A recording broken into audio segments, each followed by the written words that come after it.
think that if we can be in relationship to the fact that we are going to die, it impacts how we live. It impacts our relationships. It impacts our relationship with our body. I think that it's a very compassionate and loving thing to write out what I want so that if something happens to me, my family can just grieve and focus on their grief and not focus on guessing what I would have wanted and having that talk about anxiety, being like, oh no, what would she have wanted? And Literally.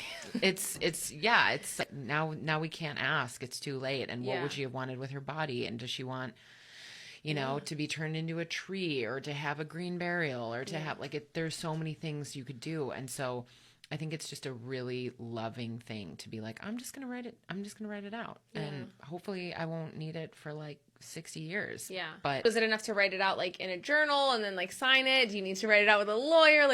Yeah, that's a great question. That's a great question. Go to 5wishes.org and you can get a document that you just write out and you think you can even write it in pencil, so you can just keep changing it and then that way it's there and you can just have a copy of it.